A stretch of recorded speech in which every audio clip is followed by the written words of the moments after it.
Top chrono, vous l'avez dit, c'est une première mondiale, c'est en français, c'est une création en français. Est-ce que c'est pas quand même un crime de lèse-majesté de prendre un tel classique de la comédie musicale et de l'adapter en français? Non, ce qui est un crime, c'est de faire un spectacle que les gens ne pourraient pas comprendre tout à fait parfaitement. L'histoire est On a des tellement belle. sous-titres maintenant, la plupart du temps. L'histoire est tellement belle qu'il faut que les gens comprennent ce qui est raconté. Et donc, comme toutes les comédies musicales, celle-là notamment a été traduite dans plein de langues, pas encore en français.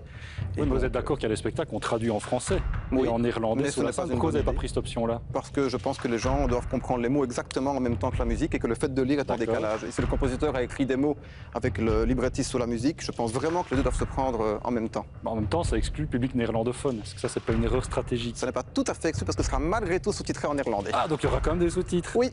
Mais alors, qu'est-ce que ça apporte de plus par rapport à la création, au texte, de faire une version française? Parce que moi, je me dis quoi, Don't Cry for Me Argentina, ça va être Ne pleure pas pour moi l'Argentine? Ce ne sera pas ça, mais vous le découvrirez en live parce que ça a été mieux traduit. Mais je Donc pense les chansons sont traduites aussi? Mais il n'y a que des chansons de spectacle. C'est vraiment une comédie Ah, et ça musicale. parle pas entre, d'accord? Moi, je crois que ça Non, parlait entre. non, mais non. D'accord. Donc voilà. J'ai jamais vu, je vous pose la C'est question. l'occasion de Il n'y a venir. aucun extrait sur Internet, donc voilà. Non. Et vous allez jouer en plein air, sans plein air, protection. Donc, sans qu'est-ce qui se passe protection. s'il pleut? Donc la spécialité du Festival Brisson depuis 18 ans, c'est effectivement de faire du théâtre en plein air. Ouais.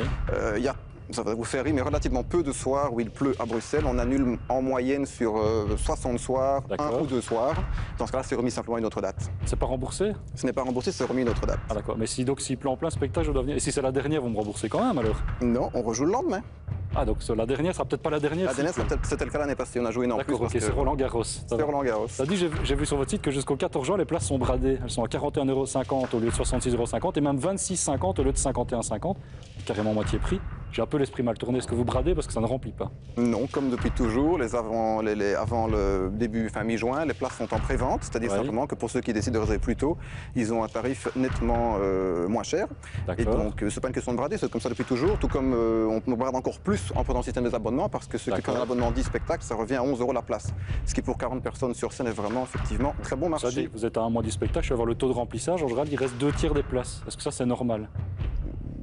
Je ne suis pas au Je courant. vous le dis, je suis allé voir 3 dates. Le dimanche, Oui. c'est tout. Le samedi 23 juillet, le lundi 11 juillet, il restait à peu près 400 places. Mais pour l'année les 3 passée, soirs. nous étions moins bien en vente que ça et on a fini complet, donc je suis Ah bah, vraiment très pas bien, en je train de vous le m'inquiéter. souhaite. Je vous le souhaite, très bien. Ça dit, sur le site de Bruxellon, on vous propose de suivre la création du spectacle au jour le jour, mais il n'y a rien. Il n'y a pas de vidéo. Comment ça se fait ça? Parce qu'on arrive sur le décor seulement lundi et dès lundi, vous aurez une vidéo, c'est prévu. Très bien, il a réponse à tout son bien. Allez, émission de consommation, on va parler un petit peu de chiffres. Combien ça coûte de monter un tel spectacle? Ça doit être énorme, non? Alors ça coûte effectivement beaucoup de sous, plusieurs centaines de milliers d'euros, et ce qui fait que c'est Combien, possible chez nous 300-400 milliers d'euros. 300 000 euros, et ce qui fait que c'est Financé par qui, possible, alors, ça financé uniquement par des fonds propres, et ce qui fait que c'est D'accord. possible, c'est qu'à part l'artistique, la technique, l'ensemble des intervenants est bénévole. C'est ce qui rend ce festival et D'accord. cette création possible à Bruxelles sans l'aide des pouvoirs Combien de publics. spectateurs que ce soit rentable? 15 000 15 000, c'est jouable ça? Ben oui, évidemment. D'accord, combien ça coûte d'obtenir les droits du spectacle? Ah bah c'est fini!